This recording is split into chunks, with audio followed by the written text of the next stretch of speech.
It's a great honor and a privilege to introduce Rebbetzin Chana Rotenberg. Your maiden name was Horowitz, Yes. originally from Antwerp in Belgium. And Rebbetzin, if you could tell us about your most unbelievable and incredible family. Yes. Hello. So my name is Chana Rotenberg, and I was born in Antwerp, Belgium, and my maiden name is Horowitz. And I'd like to tell you first of all a little bit about my very, very special parents. And later on I'll tell you a little bit of their story and how it finally affected me as second generation of Holocaust survivors. So my father, Olav Shalom, he passed away 8 years ago. My father was born in Krakow in Poland, from a very Hasidic family, Hasidei Alexander. And he was a very, very, as he told us, a very happy boy, and he had a very happy childhood also. He has brothers, he had sisters, and a very, very thriving religious Hasidic life in Krakow. He always told us also that Krakow was such a beautiful town. He loved Krakow. It had beautiful monuments, beautiful buildings. It was like a historic, old city. And there he went to Cheder. And later on also, and this is a very interesting part of his childhood, is that in Poland, every boy who learned in Cheder, who was very studious, he had a dream to enter the yeshivas Chachmei Lublin. That was the dream of every Polish boy, Jewish boy. And my father also.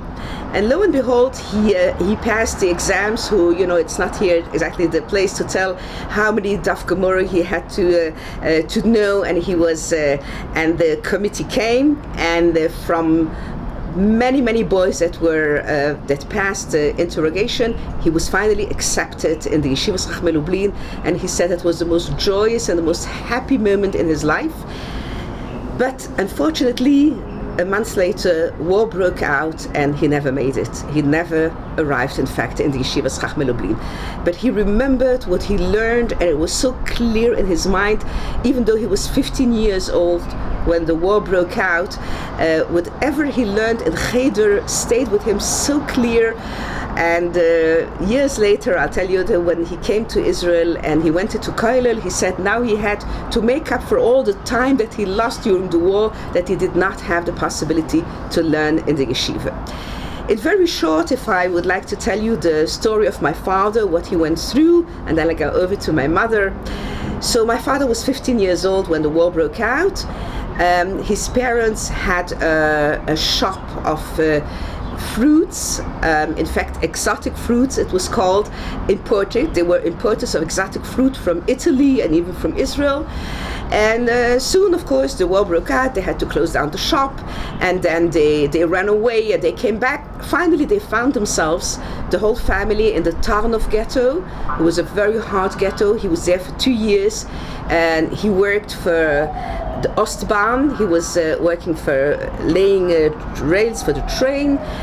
And then there was a big Aktia in 42. His parents were taken.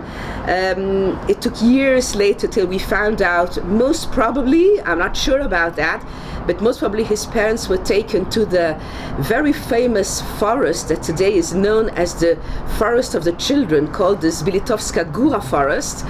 But they were taken there and shot, and most probably they are buried there in a common graveyard where all the people that were taken from the town of Ghetto in 42 in the Great Aktia. From there, from the town of Ghetto, when they liquidated the ghetto, my father was sent to a very, very hard camp. It's not so known. It's a small labor camp called Shebnia. He was there for 2 weeks only, where another selection was there. He came there with his brother, and his brother was taken away. And from there, he was sent to Auschwitz. He was sent to Auschwitz when he was certain that this was his last way. He knew already about Auschwitz. He heard about Auschwitz. But there, Hashem also had his plans for him, and he was sent to the right to work. at the selection, and he was in Auschwitz, which is, I think, also quite unique, for a year and 8 months, which is quite a long time. He made all kinds of works, and he tried to find always something, to eat a little bit more, to make some extra work, and that's the way he managed to survive Auschwitz also. And in January 45, maybe a few weeks before the liberation, the Russians were there. They were all marched in the death march to Gleiwitz. And from Gleiwitz, they were sent by cattle train to Buchenwald. In Buchenwald also he had numerous miracles, how he survived. They were shot like rows after rows, and he said not once, they just stopped like one or two before him. That's in Buchenwald. From Buchenwald, he was sent again to Holzminden.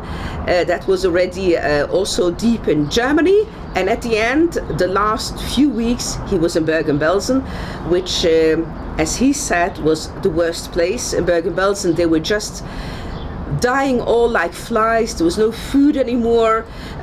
Even they didn't have to be gassed. There was no gas chamber. People just died from hunger, from dysentery, from hunger, from everything. It was horrible. And finally they were liberated in Bergen-Belsen. Robertson, can I just ask you, could you just mention to our viewers the amazing two miracles that your father did in Auschwitz with the tefillin and the sukkah? Yes. So it's interesting that okay, maybe later I'll tell what we knew and what we didn't know, but these two stories that I'm going to tell you now in Auschwitz, these were in fact the first two stories that we heard from my father, way before we got the testimony, way before we knew what happened to him during the whole war years, but these were the two first stories that we heard from him. So first of all, we have this amazing story with the tefillin. My father was already a few months in Auschwitz, and then came a transport, and a young boy runs over to my father and whispers in his ears, "Listen, I just arrived here, and don't ask me how, but I managed to smuggle in a pair of tefillin." Well, this was unique because everything was taken away from the inmates, and very few, managed to smuggle in tefillin, but he had his tefillin. And he came to my father and said, "Well, I see that you are here already a while. Please take these tefillin and hide them for me, so that at least we should have here a pair of tefillin." My father said, "Okay, no problem." He took the tefillin, he went over to a barrack, and he dug a little hole in the floor, in the ground, and he hid the tefillin over there. The next day, and word passed, only 5 or 6 very close friends, they knew they had a pair of tefillin. So in the morning, instead of waking up at 4 o'clock to the terrible, horrible roll call in the cold and in the middle of the night, they decided to wake up 20-25 minutes before, and they ran over to that little hiding place, and my father undug the tefillin, he took them out, and they were standing on a row, they didn't have a lot of time, but here they were putting on the tefillin. And my father said when he was putting on the tefillin, he knew very well that he was putting his life at stake. If a Nazi officer passed by, he wouldn't ask him, "What are you doing?" It was right away a bullet in his head. He knew that, for sure. But he was willing to put on his tefillin. That's what he told us. And when he was standing there with the tefillin, he told us he was standing across the chimney of the crematorium of Auschwitz. And he told us that from that chimney, he saw thick black smoke rising up to the heaven 24 hours a day. And my father said, "I knew very well, I was in Auschwitz enough time to know what that thick black smoke was standing for. Nevertheless, I put on the tefillin. And I said, Hashem, I don't understand what's going on here. Certainly not." When he looked around and he saw what's happening, "But I know one thing for sure." And he said, I spoke to Hashem and I told him, "I know you are here. You are here behind that black thick smoke. You are here. And because I know and I'm convinced that you are here with me, I'm willing to put my life in danger and put on these tefillin to show you that I know you are here." These were, those few things, the few words that he managed to say to Hashem before he took out his tefillin and gave it to the next one. It's unbelievable, but my father told me that he managed for 8 months in a row, day after day, a miracle that he was not caught, to put on the tefillin. But interestingly enough, we had a very, very moving testimony years later when, like 20 years ago, he was in winter holiday, he was in vacation, he was in Davos in Switzerland, in a hotel, in a Jewish hotel, and in the morning somebody came over and asked my father, if he could daven, if he could pray, because he has Yortzeit after his father, he wants to say Kaddish. My father said, okay. He took out a black yarmulke and he went and he davened with such warmth, and something from then. My father came over to him and he said, who are you? Welcome. He said, my name is Elie Wiesel, and I'm here in Davos because once a year there's that very famous economic conference, World Economic Conference, and I was invited here as a guest of honor, but I know today that I have Yortzeit, so I was looking if there's a minyan. I wanted to say Kaddish. My father said, please come join us for breakfast. He invited him, and as 2 Holocaust survivors, they started right away, where were you? Where were you? After 5 minutes, my mother told me later, suddenly there was a silence, they were talking, and both of them really burst into tears. What happened? It came out that they were in Auschwitz, Buna Manovich, the same time. But that was not the story. My father told him, at that time I had a pair of tefillin and I buried it, and I managed to put on these tefillin for 8 months in a row. And Elie Wiesel got white and he said, tell me, what months was it? What year? And then it came out that Elie Wiesel was one of those boys, most probably, who was standing behind my father, sharing the same pair of tefillin in Auschwitz. And it was a very emotional moment when my father finally said, Elie, I know, what you did for, perpetuating, commemorating the memory of the Holocaust. And I asked myself the same question that I'm sure you ask yourself the whole time. In what merit did we survive? Who knows, maybe in the merit of the Mesiras Nefesh of putting on tefillin.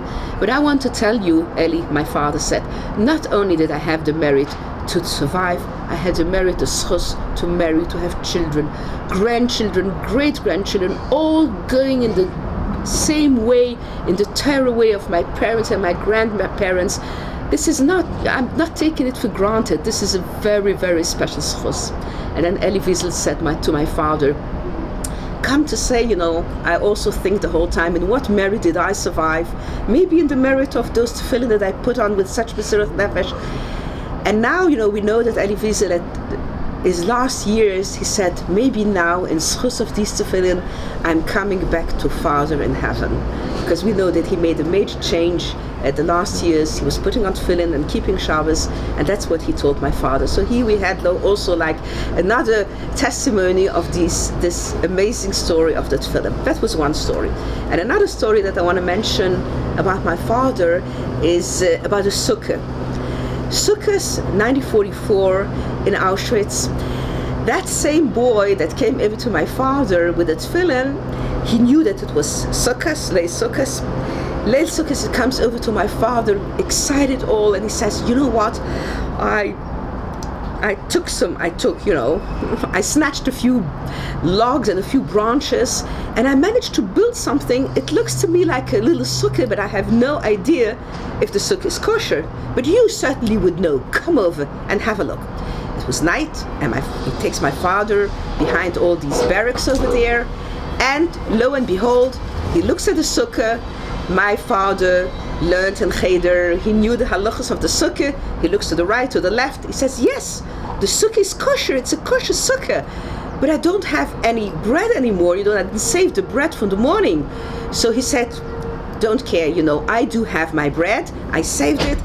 He halved it. Half of it he gave to my father, and the other half to himself. And they crawled into the sukkah, and they said the brocha of Leishev B'Sukkah. So they managed to keep the mitzvah of Sukkah in Auschwitz. But the most moving or inspiring part was years later. Years later, that man survived also. His name was Gesundheit. He passed away, I think, like 2 years ago. He used to live in Basel. But years ago, he was here in Israel. It was Sukkot. And he calls up my father, who also made Aliyah. And he said, my dear friend, he said to my father, I'm here in Yerushalayim. I have a beautiful apartment in Tel Bia on a penthouse with an enormous, beautiful sukkah with a view overlooking to the Kaisel. Come over to me. Can I invite you? We should make a l'chaim and remember how, like two little boys, we managed to perform the mitzvah of sukkah in Auschwitz. And my father went over there and they made l'chaim. And when my father came back, he told me the following. You know, he told me, I'm sure that making a sukkah at that time in Auschwitz was certainly a very, very heroic act of Mesiras Nefesh. And the fact that he gave me half of his bread certainly was a big act of heroism. And that we crawled and we made the broch of Leishav B'Sukkah also. But you know, he told me, what was in fact the biggest act of heroism at that moment, that those two boys were lying in the sukkah without any family, looking around what was happening, like we were sure it was the end of the Jewish nation. We didn't know what was going to happen, when this war is going to end or finished. And both of us, we said the brocha, Shecheyonu v'kimonu v'giyonu lazman hazeh. Shecheyonu, he let us alive for what? V'kimonu, why us? Why not all our family, the tzaddikim, the children? Lazman hazeh, to that horrible, horrendous time. We had no afterthought in emunah. Our emunah was so strong, so entire, you can't imagine. We said Hashem, we say the bracha, we believe that what you do, you know what you're doing, even though we don't understand anything.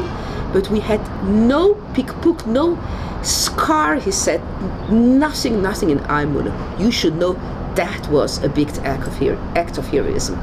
And I think that really throughout all the stories that I heard from my father, it's unbelievable that he went through so many things, so many suffering, and lost a family, but he never lost his faith. His faith went along with him, and he testified, he said for himself, that I came out of the war without any scar on my emunah. As my emunah was full and entire before the war, that is how I came out after the war.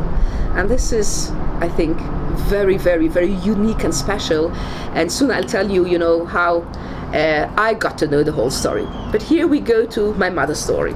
So that's my father's story, and now I skip over to my mother. My mother was born in Pabianitz, which is very close to Lodz, and she was one of 13 children. She was one before the youngest. And when she was born, she had already married sisters, nieces and nephews, very, very big family, also very Hasidish family from Ger Chassidim. Her father was a big Talmid Chochem. Her father was sitting and learning for 18 years after he got married.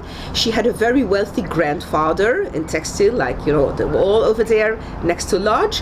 And her grandfather, he was the one who sustained the whole family. And her father, there was no kollel, no yeshiva, he sat and learned at home. My mother said that she remembers as a little girl, when she went to sleep, her father was still sitting in the big, huge dining room next to the Gemara. She remembers that pleasant tune, the song of learning. And when she woke up, he was already sitting and learning. That's the way she remembers her father, sitting next to the Gemara, learning very often with her brothers, people coming up, asking questions, halacha questions, sitting and learning with the father. The father was really a very, very big Talmid Chochem. And she was a little girl with a family, brothers and sisters, also a happy life. And she was 13 years old, a little girl, when war broke out. Right away, they had to move to the ghetto in Pabianitz. And for 2 years, she was with her family in the ghetto of Pabianitz. And here I want to tell a little story about a little girl of 13 years old and a Mesiras Nefesh, unbelievable, from a little girl to her father, understanding the thirst of her father to Torah. And as I told you, you know, to move in the ghetto is like in a few hours, a big family, there's like a panic, what do we take, what do we leave? And they come to the ghetto, and suddenly the father said, "Oh, I forgot the Gemara." You know, it was panic and so on. He forgot the Gemara at home. And my mother, as a little girl, she realized right away when she saw the look in his eyes that for him it was already finished. Like, what life is he going to have if he doesn't have the Gemara? She didn't say anything.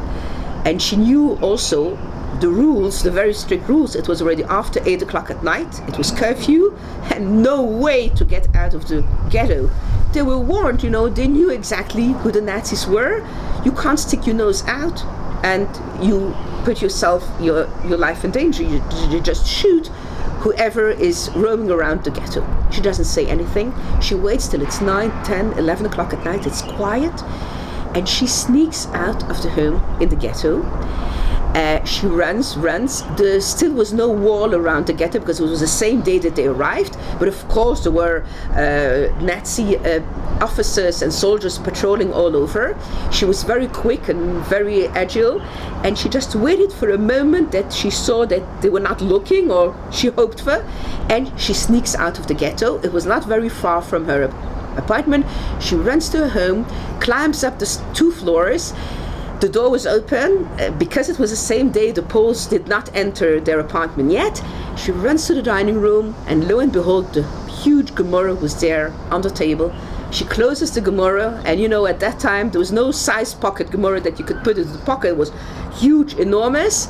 She put it under her arm, and she runs. And now, no less dangerous mission is to get into the ghetto again. So again, she waits till the soldiers go, and back a moment that she feels that maybe no attention, she sneaks back into the ghetto and runs over to her father, comes over to him, and she gives him very, very proudly the Gemara. Of course, he was in a total shock. He understood that she went out of the ghetto to get that Gemara. He hugs her, he gives her a big kiss, and then he gives her like a little slap on her hand. And he tells her, "You put your life into danger. Hashem Yishmor, can you imagine what would have happened if they would have caught you?" She said, "I did it for you, Papa, because I knew how much this Gemara was important for you." And he said, "Well, yes, you put your life into danger, but you gave me back life." This was, an understanding of a little girl of 13. Unfortunately enough, that life would continue only for another 8 months. And when the ghetto was liquidated, there was all the Jews had to gather into the square. There was a selection, and the youngest she and her brother were sent by the tramway to Lodge, to the ghetto, and all the rest were taken. My mother told me they were taken, and she didn't know where. Later, when we went to Poland with my parents, I'll tell you about this. I wanted very much to find out where all her family was taken to. She said, "What do you think, they're going to come back?" I said, "No, but at least I would like to know where they were taken to." It was her father, her mother, her grandparents, majority of her sisters, her brothers. And I did find out. I based myself on a Kehillah book from Pabianitz, where it was said very, very clearly and specifically that from Pabianitz, at the selection in May 1942, all the old people and those who the Germans decided they were not, able to work anymore, they were sent to a terrible place called Chelmno. Maybe it's not so known like Auschwitz-Majdanek, but Chelmno, very quickly I found out that it was one of the horrible places where it was at the beginning. People all the Jews who came there, they were stuffed into trucks. The exhaust was put inside into the trucks, and they were gassed by the exhaust of those trucks, and the trucks led all these people to the forest in Chelmno, where they were all buried in common graves. So I knew, in fact, that all my family was sent to Chelmno. So my mother, I come back, 42 selection, she was sent to Lodge in the ghetto, where she had a married sister with children. So she came to live by her sister with her little brother, and she was for 2 years in the Lodge ghetto. She worked there. She was in a workshop where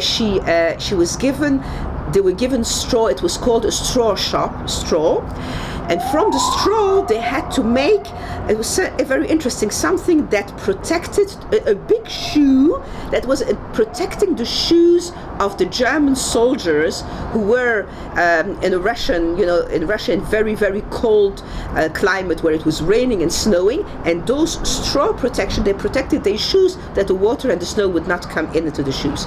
So she was doing that. And interesting enough, because I'm mentioning this straw shop and the straw workshop, and she made those protectors. When I took my mother, she asked me when they opened the new Yad Vashem, I took her along. She really wanted. She said, okay, Mom, if you want. And then we come into the lodge part, of the museum. And lo and behold, suddenly we saw that shoe. My mother said, this is the shoe I'm talking about. Amazing, I couldn't believe it. But there I saw it, said, this is what I did when I was a little girl in the ghetto. She said, our fingers were frozen, the straw was frozen, and we had to work very, very quickly because we had to make, a quantity of these shoes. But that's exactly the shoe I made there in the Lodge ghetto. Hunger was horrible. It was known in the Lodge ghetto, and she was there until nearly the ghetto was liquidated in 1944. When she was taken, the whole, Jewish population in the ghetto, in the Lodge ghetto, were taken by train to Auschwitz. There, she remembers when she walks off the train, when she was taken down from the Canada Commando, they were called the Jews. She remembers that the Jew asked her right away, Wie alt bist du? Wie alt bist du? How old are you? And she said, I'm 17. And she had a niece, the only one next to her, a niece, a daughter of a sister. She was 16. And he kept saying, Zoek 18, zoek 18, say you 18, say you 18. My mama didn't understand. She arrived to Auschwitz, she had no idea where she arrived to.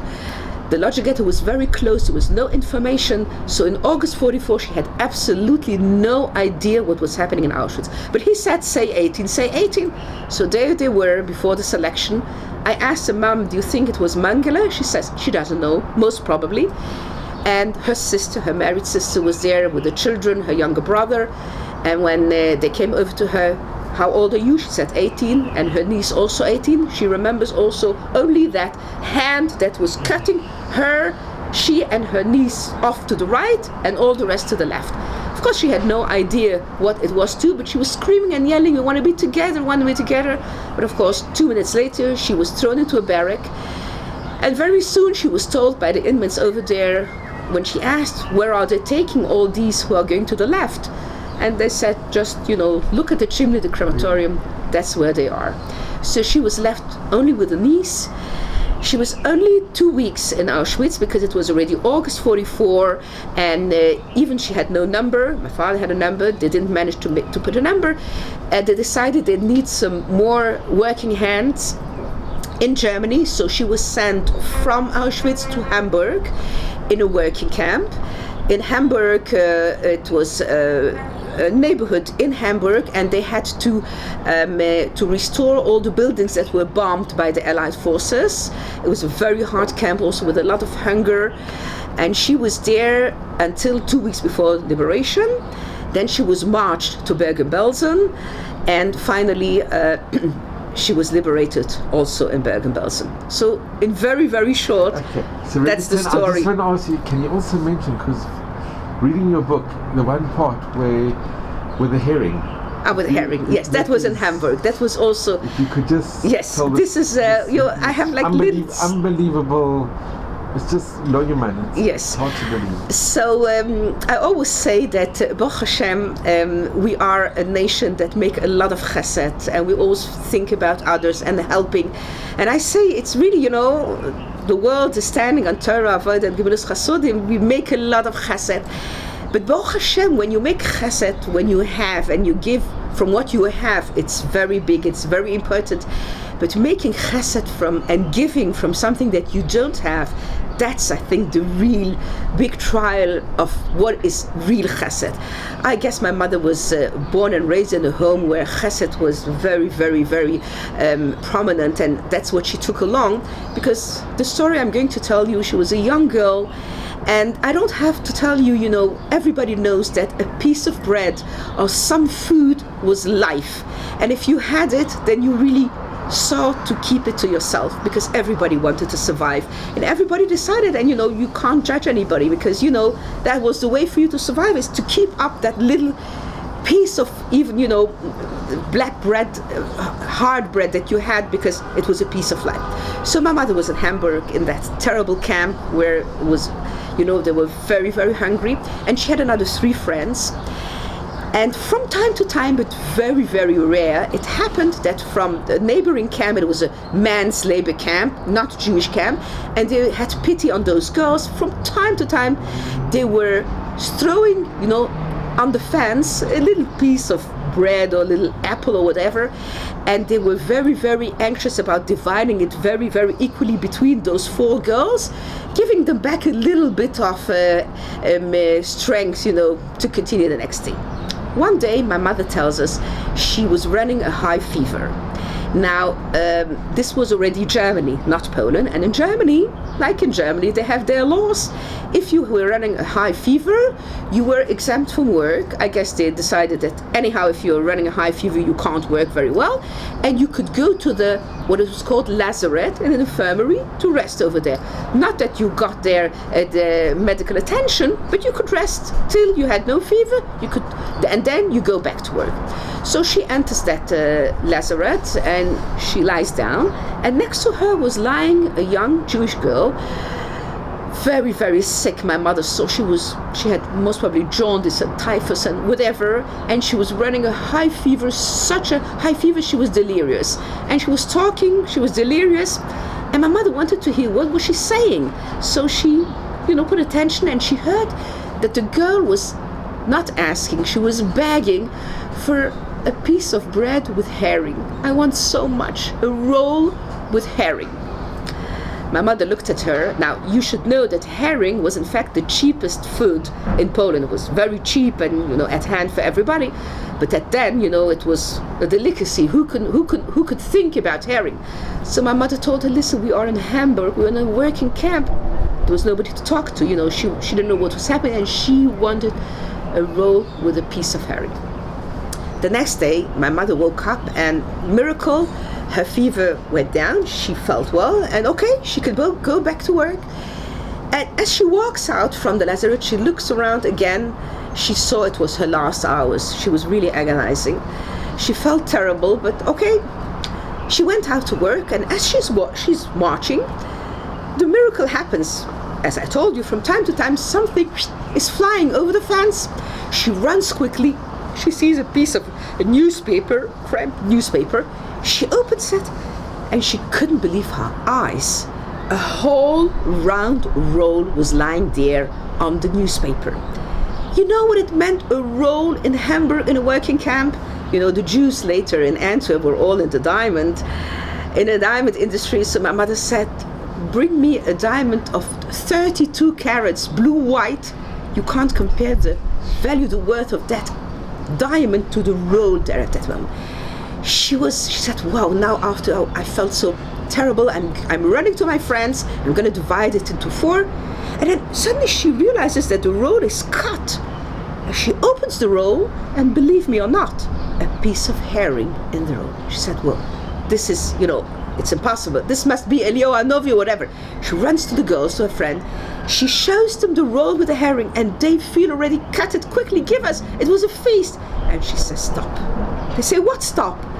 Listen, I'm coming from the lazaret, and there was a young girl. She's not going to make it. It's her last hours. But she begged for a roll with a piece of herring. Don't you think it's a miracle here in Hamburg that somebody from heaven, really from heaven, is throwing to me a roll with a piece of herring? Let's give it to her. And the friends look at her and she said, what are you talking about? We want to live. We have a chance to survive. For us, it's a piece of life. She's anyhow not going to make it. You told it to me. She said, yes, you're right. Most probably she's not going to make it. But we have an opportunity here in the hell of Hamburg to make chesed, to do a favor with a Jewish girl. Her last request. Let's make it. Let's do it. Let's give it to her. It was such a hard war, she said. She was already ready, my mother, but her friends had to be ready. Finally, they said to her, okay, you know what? go and give it to her. I just say it, go and give it to her, but you can't imagine it. The role was there at hand, and for them it was really giving them not only physically but also emotionally a piece of bread. They said, give it to her. My mother walks back with a hope to find her still alive. She opens the door, lo and behold, she's there. She gives her the roll. She was still so sick. She took it. My mother said, no thank you, doesn't matter. She was happy she could give the roll to the girl. She walks out, my mother said, and she forgot about the whole story. 2 weeks later, liberation. This is also a story for itself, liberation, what happened after, but I'm just skipping because I want to give the end of this story. My mother got engaged in Bergen-Belsen a half a year after liberation. Soon I'm going to tell about her engagement. A year later, she got married in Antwerp. Children were born years later, years in the 50s, 55, 56, when people started to fly and visit Israel. A friend of my mother comes back. She comes over to her and she says, Mrs. Horowitz, I just come back from Bnei Brak and you have warm regards from Mrs. Malka Wolf. Malka Wolf? No, I don't know. Okay, mistake. 2 months later, another friend comes from Israel. She comes over to my mother. Mrs. Horowitz, you have warm regards from Mrs. Malka Wolf. I don't know who she is. 3 months later, another pouring regards from myself. Okay, she must be you're confused with somebody else. I don't know who she is. A year or two later, 3 years later, my mother goes to Israel. She goes to Bnei Brak. It's Shabbos. She goes to daven in the Vakshal Shul. And she sits there, opens the door, comes in, a tall lady with blue piercing eyes. My mother looks at her. My mother said, this is impossible. This is Trias Ametim. Mason, I recognize you. You are the girl from Hamburg. She said, yes, I'm the girl from Hamburg with a herring. My mother said, okay, listen, no, I can't get over it. I saw you. I saw that. It looked to me it was the last hours. Tell me what happened. I said, yes, I will tell you. But first of all, I have to tell you that I am Malka Wolf, and I am the one who's sending you regards the whole time. And let me tell you what happened at that time. I was a very strong girl, and I promised myself, I knew that I was going to survive. And then suddenly I got sick, very, very sick. I don't remember what happened when I was with high temperature. I was half unconscious. And I felt at a certain stage, Hashem, I have no strength anymore. That's it. Take me. I can't anymore. I even can't remember what I said, but I remember that in that fog that surrounded me, at a certain moment from that fog, there was a hand stretched out and somebody gave me a roll with a piece of herring to me. I remember I took that roll with the herring and I thought to myself, somebody, I knew where I was, in Hamburg, in that death camp. Somebody thinks about me. Somebody can bring me a whole roll with a herring. Am I important to somebody? Not only that I swallowed it and I really felt that, it gave me strength, but much more than that, it gave me the will to survive. Because if somebody thinks about me, if I'm important to somebody, then I have to survive. And I said, Hashem, please give me strength. I have to survive. And a few days later, I felt that I recover slowly. And when I came back to myself, the first question I asked around me, tell me, who is that girl who gave me that roll? And they gave me your name. And I know that you got engaged in Bergen-Belsen. And I know you got married in Antwerp. And I am the one who sent you regards the whole time. We kept visiting her, Mrs. Malka Wolf. She was married to Rav Tzvi Wolf, the brother of the founder of the Wolf Seminar in Bnei Brak. She passed away 2 years ago.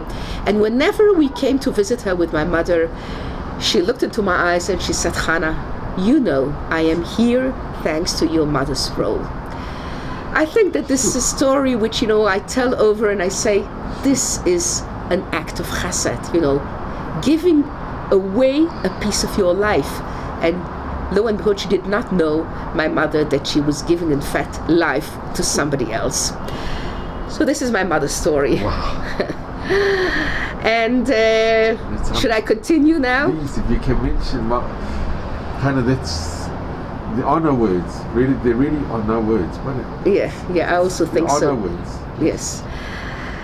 So that's the story, but in fact, it's not only the story. Things continue. So how did Yes. your parents meet? Because they got engaged in Bergen-Belsen. Yes. Now I'm coming back to liberation. Liberation. Now, in fact, when I'm looking around in all the papers and the films in liberation, they were dancing in Times Square in New York and in London and in Paris, Champagne. Everybody was very happy, and for good reasons. Finally, we got rid from the terrible, terrible, horrible occupation of the Hitler, and the nightmare is at the end. But for the Jews, it was not a happy day. It was far too late. So many Jews 6 million were taken in such a horrible way, and also the survivors, they felt that, what now? There was nowhere to go. They were convinced that it's not going to be Jewish life anymore. We don't have any family, any mentors, no parents, nothing. So what now? This is also, an amazing, I think, chapter on how they decided to pull themselves together. My mother in Bergen-Belsen, she had also the merit to be part of an amazing group of young girls, headed by an aunt of me, my brother's sister, by the name of Rivka Pinkusevich from home Rivka Horowitz. She was a Talmida of Sarah Schneerer, and right away after liberation she decided, I am taking the girls together 2 weeks after liberation, when they were still hardly standing on their feet. They started to recuperate. She was thinking about their spirit, about the neshama, and she organized a Bais Yaakov in Bergen-Belsen. And she went to gather girls from their bankbats and so on. Do you want to come and join the Bais Yaakov? And she gathered girls, and in between them my mother also. My mother, who'd never learned in the Bais Yaakov. She was a little girl when the war started, but she was thirsty to go back to life before, like her parents taught her. So she was part of that group. And another amazing story, I go back in fact to my father, who was liberated, and he said at the moment of liberation, when it was the British troops who came into Bergen-Belsen, hurrah, you're free, and he heard clapping, and my father said, there's no reason to be happy. But at that moment he said, whoa, I don't know what happened to my sister Rivka, the only one. The rest he knew that nobody survived. So that was the only thing that gave him strength to go out and say, I'm going to find out what happened to my sister Rivka. So he roamed around to Bergen-Belsen, and he said, maybe do you know where there are groups of girls from, they were the Bais Yaakov girls together from Krakow. They said, yes, there's a group of Krakow girls in the kitchen over there, go and find out. And my father goes into the kitchen. I said, I'm looking for girls from Krakow, maybe they could give me information about my sister.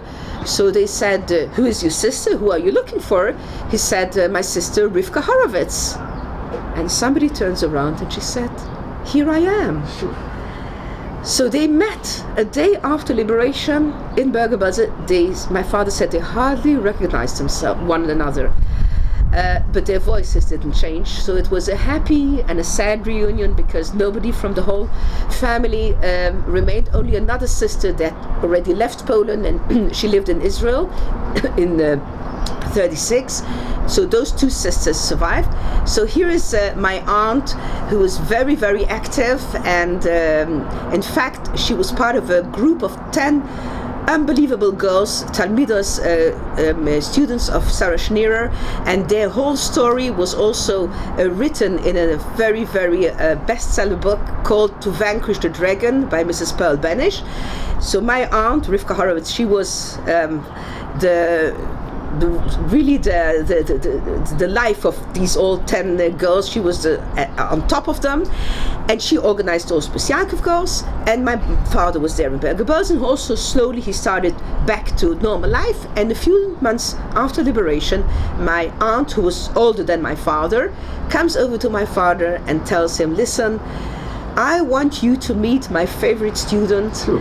And my father said, what are you talking about? Who was thinking half a year after liberations about getting engaged, getting married? There was still my aunt. She was, when she wanted something, she was very, very excited. She said, my father, no, you are going to get to meet her. And lo and behold, they met, and in the Sukkot, it was a little Sukkot in Bergen-Belsen, my parents got engaged. It was a very, very big simcha, because they were one of the first couples to get engaged. And they were thinking about where should they get married and when. And my aunt told my father, you go to Antwerp, there's just a bus coming along with refugees from Czechoslovakia. They go to Antwerp, and my mother had a uncle there in Antwerp. She knew about that, and she said, go to Antwerp, and then he will organize the wedding, and my mother will come later. But then, in the same, the next bus that came, there was another friend of my mother she was engaged, and she asked my mother if she would give away her seat, because they need a special passway from also the occupied territories. My mother had a passway because her chosen was already in Antwerp. Please give it to me, because my chosen, he has a permission to go, and we want to get married in Israel. And my mother gave it away to her. And finally there was no bus anymore, and my mother stayed stuck for a whole year in Bergen-Belsen. But finally, Baruch Hashem, she made it a year later, and she came to Antwerp. Another little story about after liberation that I want to tell, which was also, I think, unbelievable. My mother, who stayed from all her family alone with a niece of her, a few months later, she realized that if till then nobody came back, even though she hoped maybe with the years somebody would come back. But anyhow, a few months later, she realized that for the moment nobody's back. And suddenly, a few months after liberation, her name was called, and in comes a British soldier with a uniform, and he says, asked her name, you are Nadja Horowitz? She said, yes, I am Abraham Alf Goldsobel, your first cousin. Well, she was in shock. She knew she had a first cousin in England, and he was there. He was in Germany with the troops there liberated, and he heard that, he looked into the names, and he saw that she was liberated. He came over to her, and he said, listen, you and Denise, both of you, I'm ready, willing to take you right away now home with me. He was already married, he had 2 children. I have a parnosa, I have money, and I adopt you. You come with me to London, I'll see to your everything, on me. You'll be educated, food, shelter, whatever you want. Now, what could be better? A first cousin comes after liberations, there's nobody around, nobody knew what is going to be her future. It was before she got engaged, of course. And he comes offering her the whole world. And she looks at her niece, and her niece looks at her. They knew that he was not religious, not at all, and that he was living in a non-religious neighborhood in London also. And she was afraid. She was afraid for her future and for her niece's future. And she said, no, thank you very much. You're very nice, but I'm not going along with you. I just think about myself. How had she the courage to say no? She could have said, okay, I will go with him, I will manage, I'll find already, a religious way, a religious community. No, she said, I'm staying here.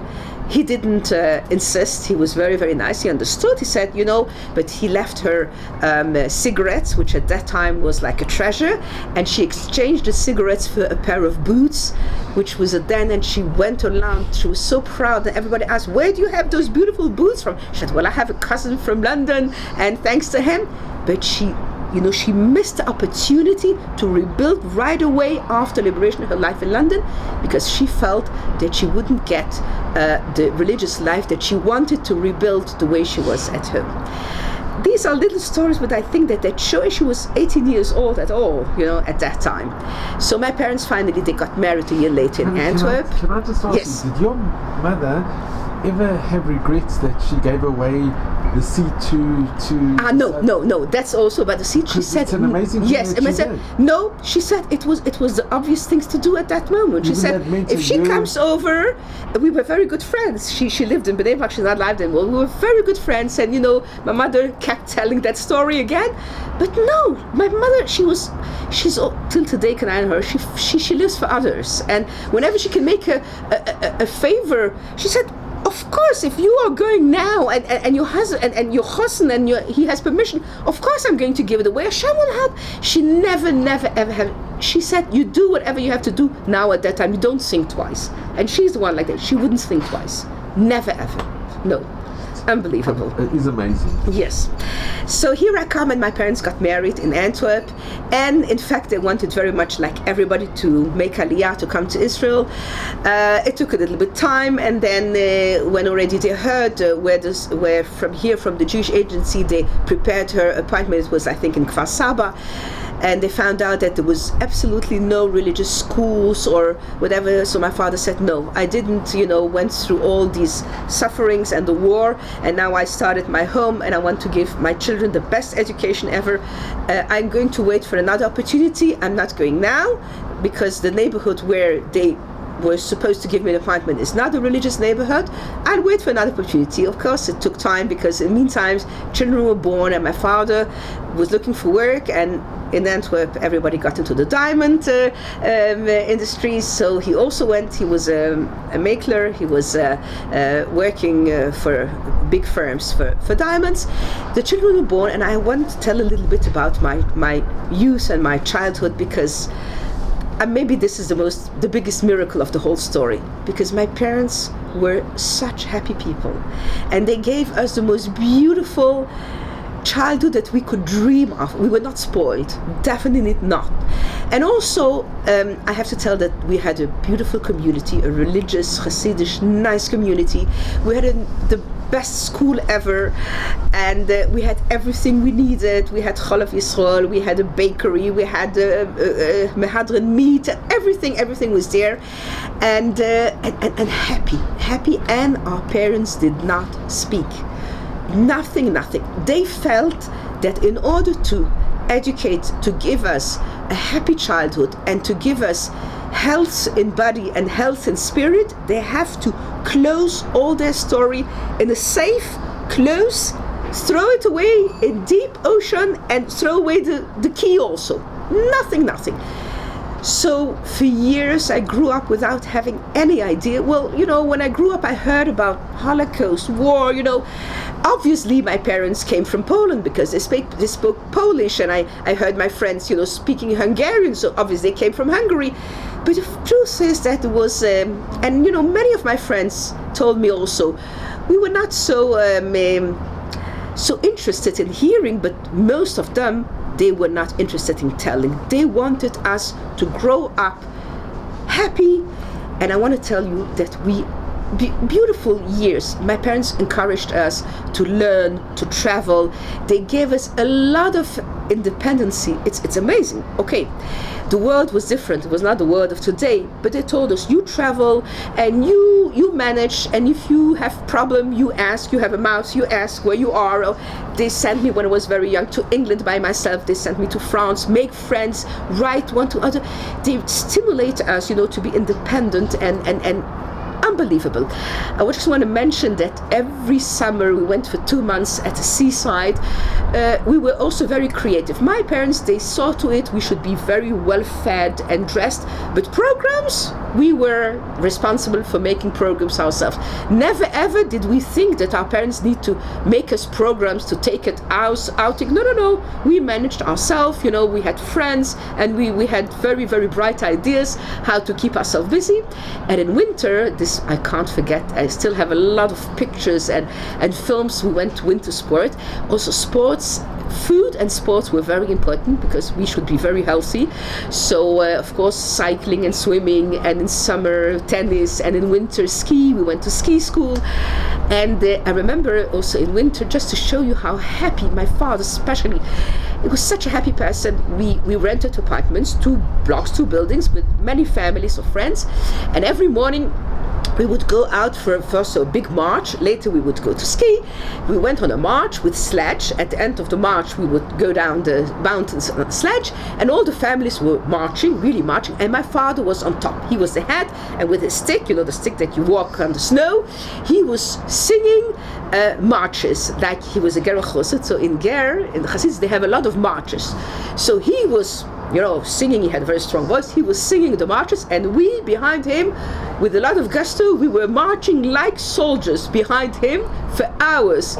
And I'm sure, all the mountains all around were echoing from his Gera marches. And it was a happy, jolly life. I'm just thinking, how did they have the strength to give that over to us? never talking about. We had pictures, we knew, we bear the names also, grandfathers, grandmothers, uncles, aunts. We knew a little bit about their lives and so on, but never ever what happened, during the war.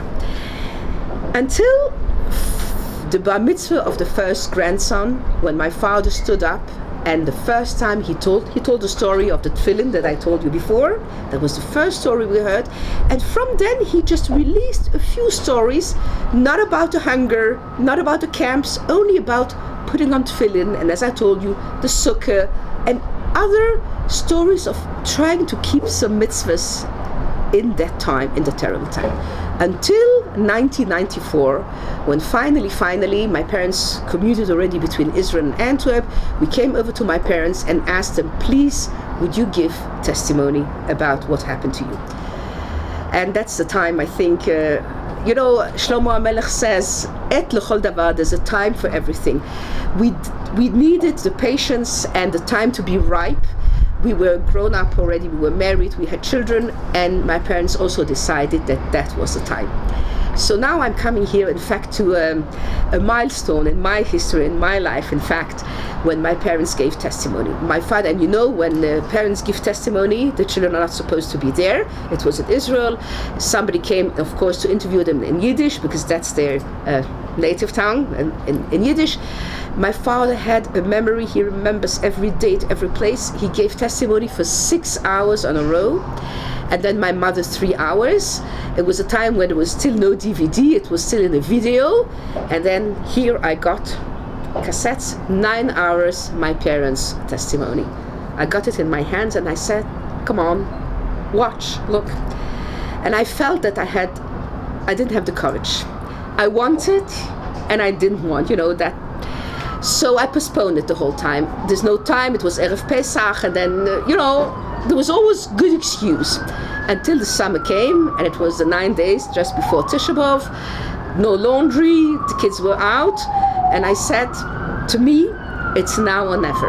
You're gonna watch those cassettes, those video cassettes. I had to rent a video projector, and in I put the first cassette. And for 6 hours on a row, and then another 3 hours, I sat watching my parents telling their stories. And I must tell you, I remember that day very well. For me, it was like I felt that the sky was falling upon my head.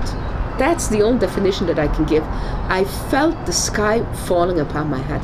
I couldn't believe my happy, jolly parents, they went through, here I heard their story from the first day of the war, and Poland, and camps, name it, till the liberation. I couldn't believe they went through that.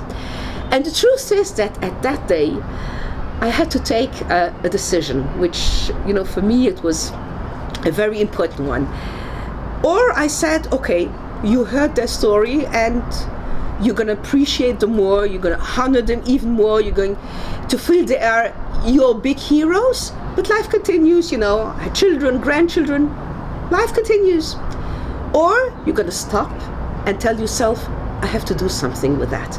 I just can't continue my life tomorrow the way it was yesterday after I heard what they went through. Look, you can't leave it in cassettes, in video, in a testimony.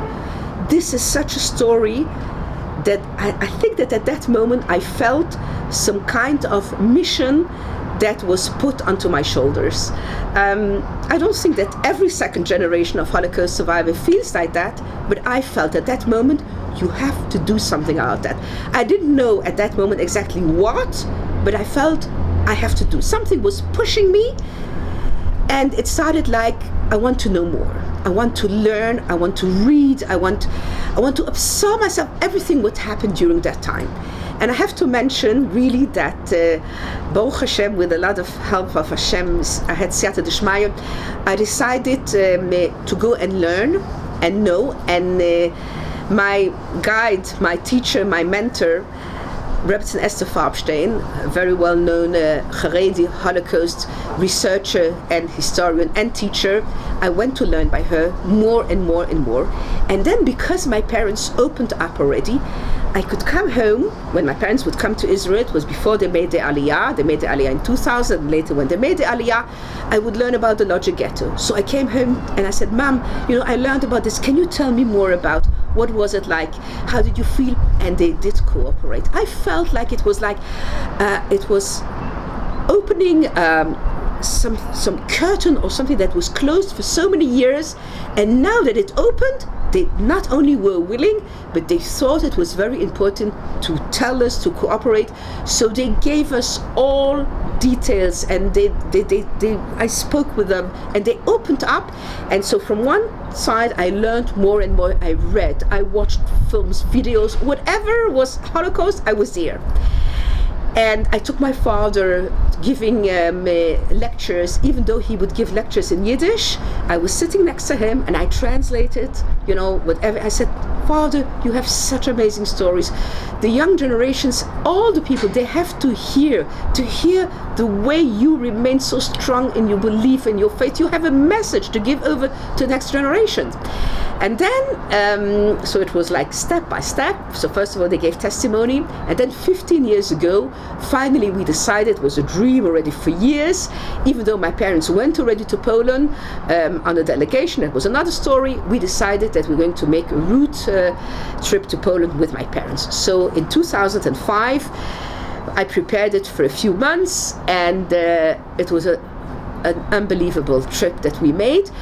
But a trip where we were already a little bit anxious. Our parents were not so young anymore, even though they were already in Poland. But now we knew their story already. So they took us to all where they were, only Auschwitz. For Auschwitz, it was too hard for them to go, so we went by ourselves. And by the way, my father told me, when you go to Birkenau, you go to the barracks, the first row, you count 1, 2, 3, 4, 5, 6, 7. Although they were rebuilt, but they were rebuilt, in the original model. And the 7th barrack, my father said, open it, walk into it, because that's the barrack where I was in Birkenau. So it was not an easy trip, but we tried to be happy, and my father showed us the nice places where he was in Krakow and so on. And we were keeping, a close eye on our parents. They shouldn't get too emotional. We were a little bit afraid and, anxious about them. And I have to tell that, in fact, the whole trip we were so afraid and trying to protect my parents that we did not allow ourselves one tear to be shed during the whole trip. Now just think about being a whole week in Poland and not control yourself. Don't cry, please, not before your parents. So when I came back after that trip, which was very important to us, I just felt I have to go back to Poland. I have to go back. I have to feel Poland. I saw it, I heard, but I have to give my emotions, to empty my emotions and to feel it. And then also, Min HaShamayim, I got the opportunity. My son, who at that time was living in Vienna, he's now Baruch Hashem in Israel, he was leading a project called Nefesh Yehudi, deepening the Jewish identity for Israeli students. And he said, you know what, Mom? Those students are going every year, once a year, they get a subsidized trip to Poland. Go along with them, because it's a very special trip, and you will be there as second generation of Holocaust survivors, and you're going to tell those stories of your grandfather and grandmother, of their spiritual heroism. Tell these stories with them along. I was a little bit reluctant. Will I be able to do that? But in 2008, I joined for the first time the students in Poland, and it was indeed an unbelievable trip, because it's made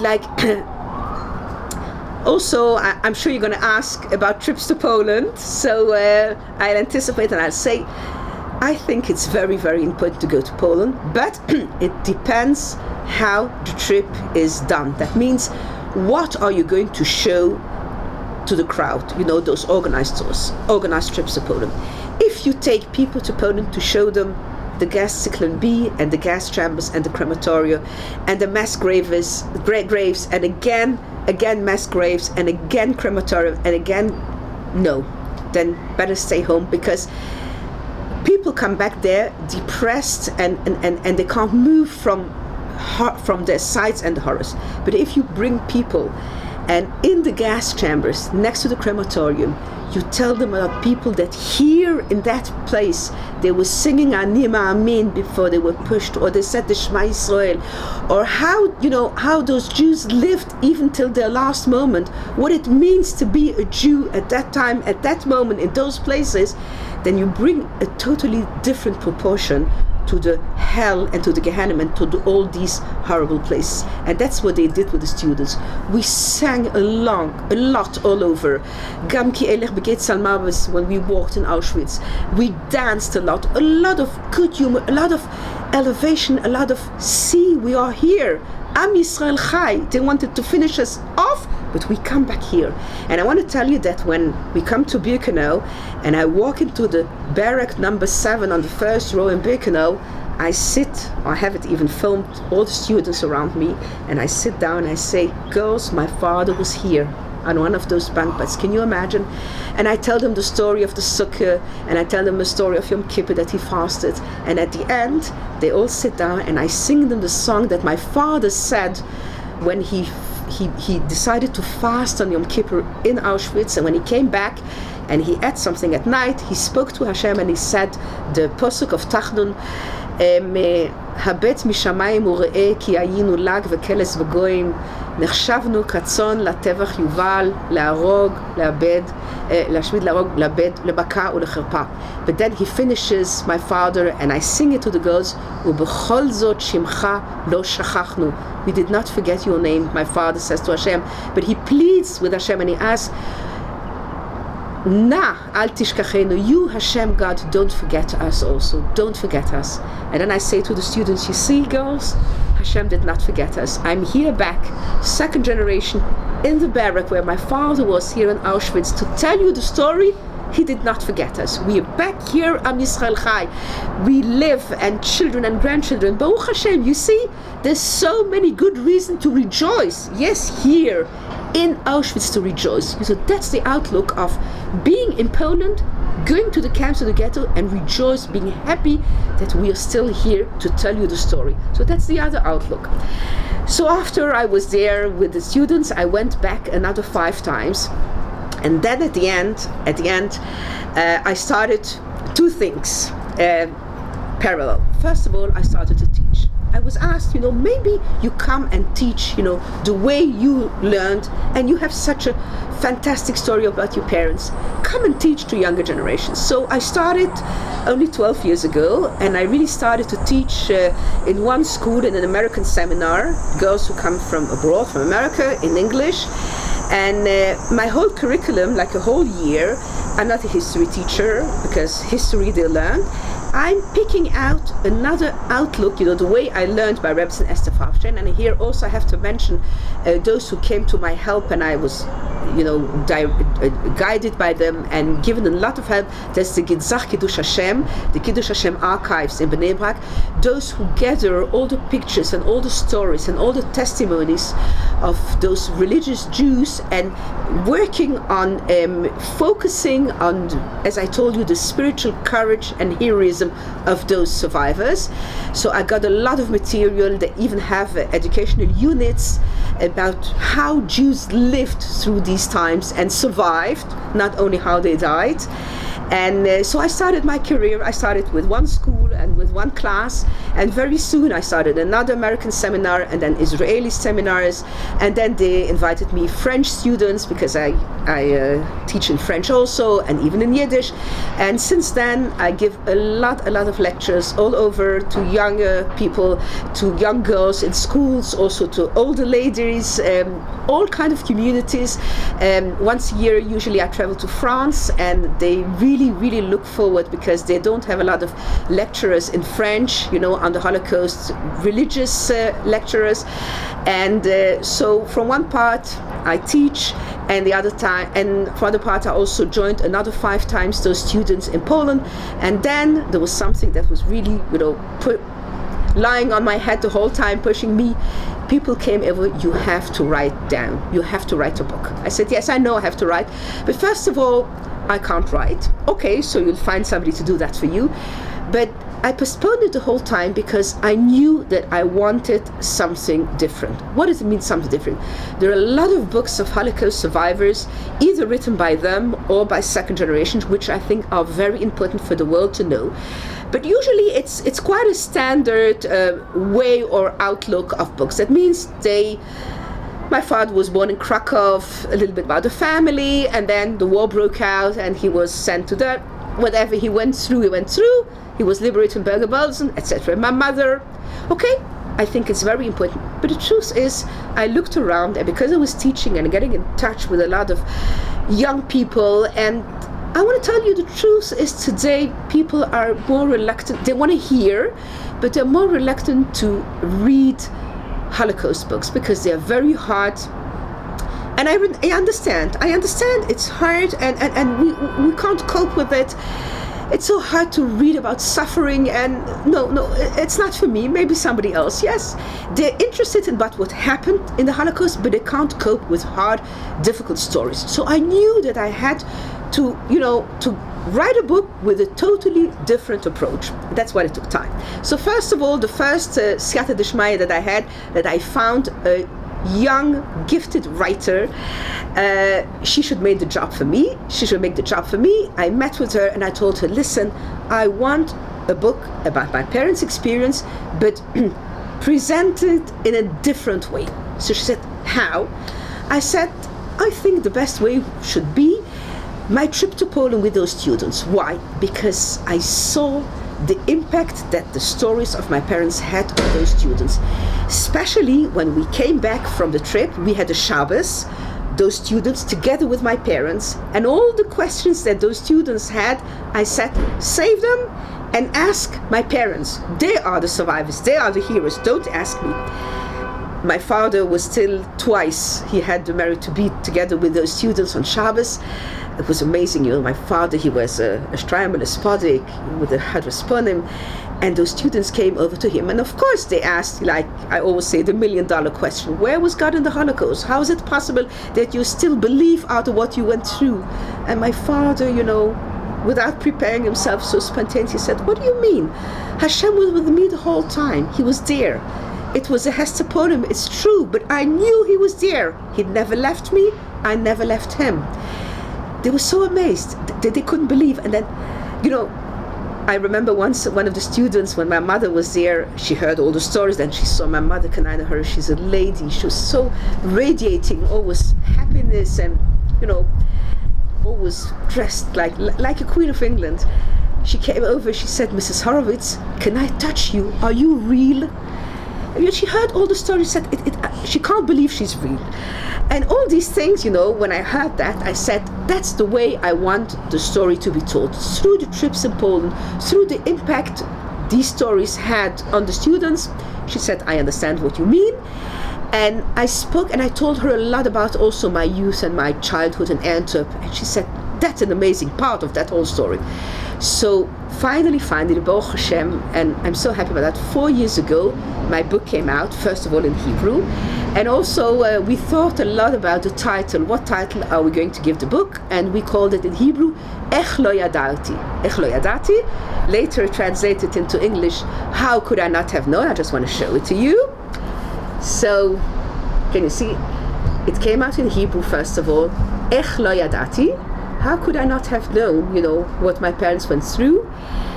And my main goal in the book was that young people, even youngsters, and people who pretended that they won't take any Holocaust book in hands should read it.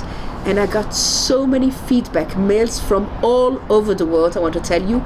Finally, a book that we can read. It's like written in short chapters and a lot of humor, a lot of joy, a lot of happiness.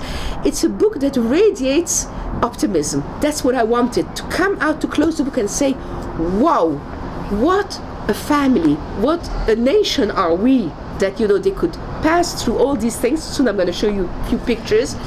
That's the English book. How Could I Not Have Known? Feldheim is distributing the book. You can get it by Feldheim.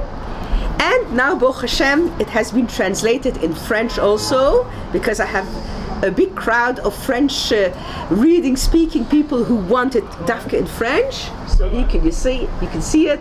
It's called in French, Un jour j'ai compris, and it has been edited by Kol Yehuda in France. Un jour j'ai compris. So here are the 3 books in Hebrew, in English. Maybe I can show a few pictures. Please. Okay. Okay. So this is at the last wedding of my children, a picture of my father, Olaf Shalom, and my mother. She should be healthy, who lives in Bnei Brak. And this picture was taken 2 weeks before my father passed away, when he was in Keulen. He was learning. He was sitting and learning, and he said, when he was sitting and learning, he said, I have the paradise already, the Gan Eden here in this world. I'm in Israel, Baruch Hashem, surrounded by my children, grandchildren, great-grandchildren, sitting and learning Torah. What else do I need? It's already Gan Eden. But then he said, when he was, this is also, we have a clip, a very, very moved clip on Matzah Simchas Torah, a few weeks before he passed away, very suddenly. He had was taken away, Shetef Dam B'Moach, and he had a number 161230. He was dancing on Matzah Simchas Torah, and then he was folding up his shirt and showing everybody his number, and he was like singing 161230. So people came around. It was in the Gerish Tibel in Bnei Brak, and he said, you know what? Nobody dreamt that this was, a few weeks before he passed away. He said, when you go into a country, you need a visa, you need a passport. If I go to next world, I need a visa, an entrance visa, a passport to Gan Eden. This is my number, that's my entry, he said to the Gan Eden. It was Emily. He always said, whoever has a number and he remains with his face, I'm sure that above there he has a very special place in the Gan Eden. He was always so happy, and that's what he gave over to us. So the pictures before the war and after liberation, a picture when we were also, I want to show this picture, when we were in Poland with our parents and our cousins in Ger, next to my father was in Ger as a young boy, the Ger of Smedrish, so in the little town of Ger. Here we are together, and here we were in Auschwitz, next to next to where they made the selection on the Rampa. My parents did not come along with us then in Auschwitz. So as I told you, what I want to give over as a message, I guess with this we're going to finish. I have 2 kinds of messages, I think, to give over. First of all, what my parents gave over to me, and I want to give over my children, grandchildren, and all students and all my audiences, all the people who are listening and hearing. My mother keeps saying the whole time, what kept you? My father also, she says, emunah, emunah, emunah. If you have faith, if you cling to Hashem, you can go through the hardest times ever, If you believe that He's, behind everything, He is next to you. I think this is so relevant. When I'm teaching, I try to bring over pieces of history, but today we also have all kinds of trials, each and every one. I always say to my students, Hashem said, I never promised you a rose garden. We all have our little, trials. But think if they could, as youngsters, my father who was 18, my mother 20 when the war finished, my mother 18, if they could, pass all these trials and remain faithful to Hashem and rebuild a life so beautifully, then certainly we can. And I want to share with you the motto I grew up my mother. She said it in Yiddish, and I'm going to say it in Yiddish because it's so sweet in Yiddish. I'm going to translate it later. When we were little girls, or even when we grew up and we said, I just feel I can't do it. I can't, I don't have the strength, I don't have time, I don't have... My mother said, There's no thing like this, I can't, it's only I don't want. And then she says, and the Rebbeinu Shalom soll uns nicht ausprüfen, wie viel ein Mensch kann. And Hashem should never try us how much a man can. I said, I saw how much. He can a lot. He can a lot. So you can. If you know that Hashem is there, and even if it's hard, just look at the time that we are now. It's a hard time, definitely. People are going through hard times, health, parnasa, just name it. We're in a hard time. But if you think that they could do it at that time, that certainly we could. And the message that I feel that I would like to give over to the generation, I brought something very special that I would like to show you. Brought it from my home. Just a second. Okay. Oh, this is wonderful. Okay. Can you frame it? I hope it goes into the frame. I want to show you that. Can you see? Hey, this is beautiful. Okay. So first of all, here is my dear mom. And that was, just can you see, a year and a half ago on Pesach. And I just want to tell you that Baruch Hashem, there are like 5-6 more to add Baruch from Hashem. then, Baruch Hashem. It was not children, grandchildren. I have Baruch Hashem. Yesterday, my 5th great-grandchild was born. I have already 5 great-grandchildren, Kanai Nahara. And some of them came from London, and another grandson was he was just landing the same day from Mexico. But I said, I want everybody to come to the Park Lumi in Ramat Gan, and I brought a photographer. I said, see, Hitler, Yomar Shemoy, he wanted to finish off the Jewish nation, to annihilate us. And here we are, lo and behold, Baruch Hashem, children, grandchildren, and all carrying the names, all going in the same way as the parents, the grandparents. They in heaven certainly are very happy. And this is only my family, just make it threefold, my sisters and all the family. This is only the part. B'li Einaham. So my mother, she Baruch Hashem, she has a lot of nachas, and she keeps thanking Hashem every day for giving her, the merit to see all these generations. And I would like to finish that really I lift my hands to Hashem and say, thank you, Hashem, that we're here.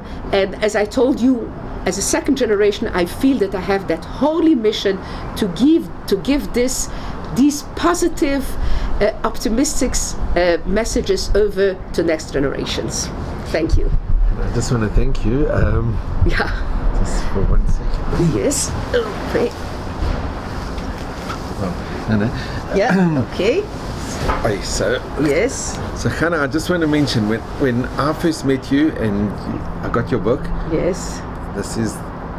This book, in my opinion, should be in every Jewish home and every non-Jewish home, because it is not only is it a masterpiece, but it's your story, and it's so moving, it's so special, it's so unique. But more, I think, than even the book, when I read in the story that when you were a little girl in Antwerp, Yes. and you went to the library, Yes. so you saw there was a rope where you weren't allowed to go, and you saw a Holocaust book and you took it, and even though there was an age restriction, you asked a friend to take it for you. You have such a thirst to learn, and even from a young age. Yes. And it comes out, and it's such a zchut, we have such an honor and a privilege that you are here to perpetuate the memory of those 6 million tears that fell to the ground. Yes, and I you try. are perpetuating the memory. And this has been there are no words really. When you hear your story and your parents, I can't wait to meet your mother, just to even not touch her, but just to be in the same room, just to see her, because Hashem will make it. these are they're no greater heroes. Yes. They really are no, and your father, when you read the story, what they did and what they went through, and how it didn't consume their lives, that they wanted the next generation, their children, to have a happy life, and it comes through so beautifully in what you spoke about. Yes. And look what you've achieved. So you should just have mazel and bracha. Thank you. And I cannot thank you enough from the bottom of my heart. Thank you for giving me the opportunity. This has been something, no human. There are no words really. Thank you very much. Thank you. Okay. And this is the book. This should really be in everybody's home. It is something. It's unbelievable. Thank you. Thank you.